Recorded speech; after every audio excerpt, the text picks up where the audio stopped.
नमस्कार मित्रों, आपका मेरे इस वीडियो चैनल पर एक बार फिर से स्वागत है। आजकल वैवाहिक कार्यों में बहुत तरह की विघ्न बाधाएं देखने में आ रही हैं और हम इसे विज्ञान का युग, आर्थिक युग कहते हैं। और वैवाहिक जैसे महत्वपूर्ण कार्य में ही इतनी विघ्न बाधाएं हैं। एक चीज़ और देखने में आई है कि वैवाहिक कार्य जो 20-22 साल के आसपास हो जाना चाहिए था, 20-22 साल भी हमने निर्धारित किया है। हमारे शरीर या प्रकृति नहीं चाहती कि हम 22 साल 23 साल तक अपने वैवाहिक संबंध को रोक सकें, क्योंकि यदि हम संपूर्ण सृष्टि जगत में देखें तो संपूर्ण सृष्टि जगत में जितने भी जानवर हैं, जितने भी पशु पक्षी हैं, वो समय के अनुसार संतान उत्पत्ति के प्रयास में लग जाते हैं, क्योंकि शरीर में संतान उत्पत्ति की एक सीमा है, क्षमता है। युगम के मामले में देखा जाए तो 20-22 साल के अंदर उनके अंदर पुरुष शक्ति की प्रबलता रहती है, उनके वीर्य में शुक्राणु की संख्या सर्वाधिक रहती है। इसी तरह 20-22 साल से उम्र से लेकर 30-32 तक स्त्रियों के अंदर भी प्रजनन क्षमता उनकी शीर्ष स्थिति में रहती है।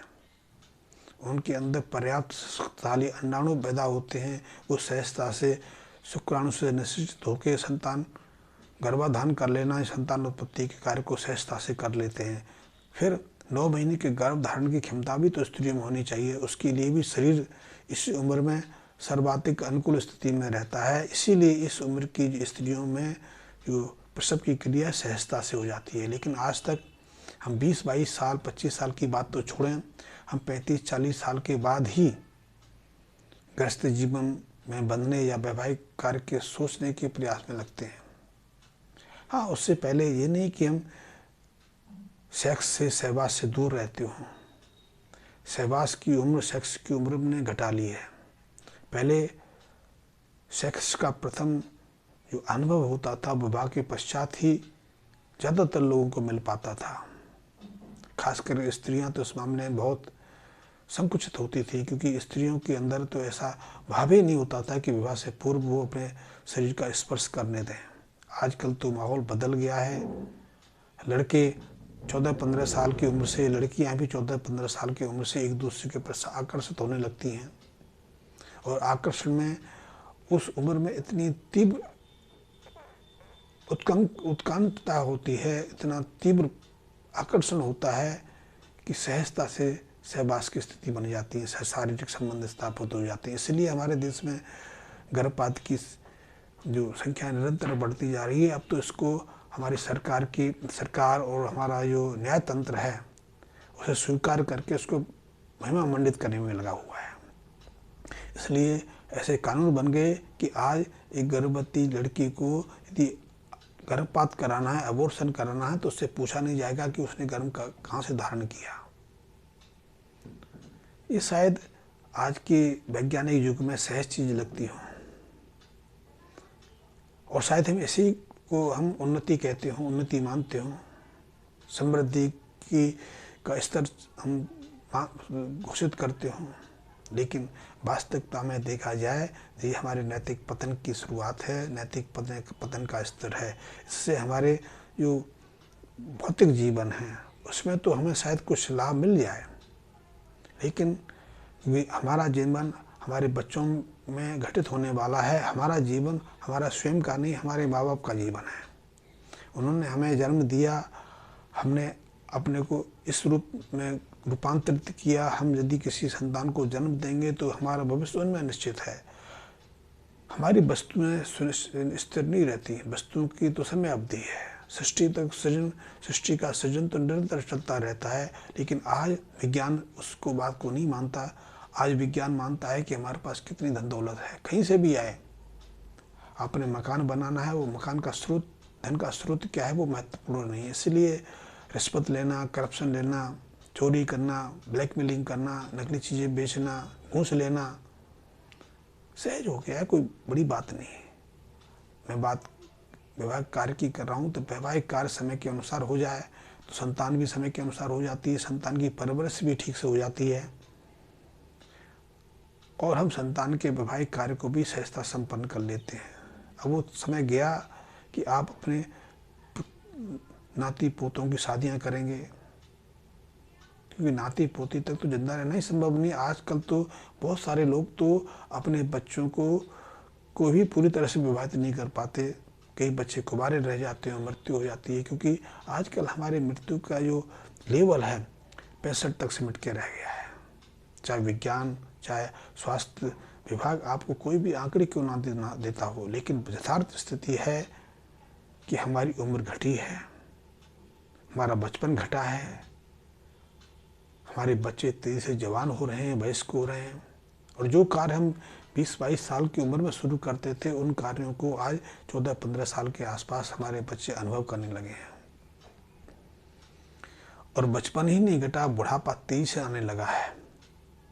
आज 45-40 के आसपास ज़्यादातर वयस्क अपने को वृद्ध मानने लगते हैं, बूढ़ा अनुभव करने लगते हैं। उनके अंदर शरीर का जोश समाप्त हो जाता है, स्फूर्ति मिट जाती है, आलस का भाव आ जाता है। इसीलिए इस उम्र में पैदल चलना, सीढ़ियाँ चढ़ना, थोड़ा सा वजन लेके चल पाना हमारे लिए असंभव हो गया है।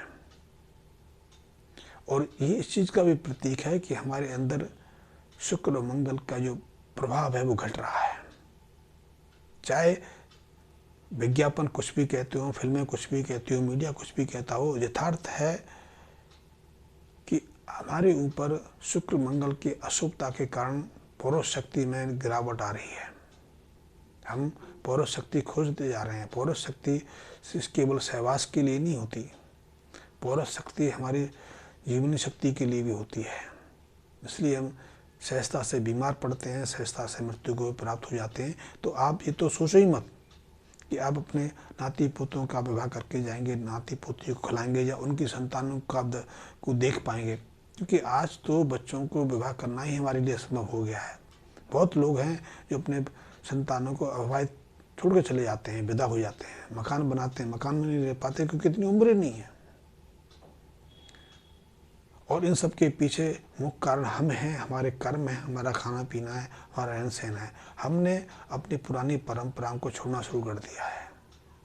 हमने उम्र को, समय को महत्व देना बंद कर दिया है। हम उम्र पर हावी होने लगे हैं और ये सब विज्ञान के नाम पर हो रहा है। विज्ञान हमें प्राकृतिक प्रक्रियाओं में हस्तक्षेप के लिए नहीं कहता, क्योंकि जब भी विज्ञान ने प्राकृतिक प्रक्रियाओं में हस्तक्षेप किया है उसके प्रतिकूल परिणाम ही सामने आए हैं।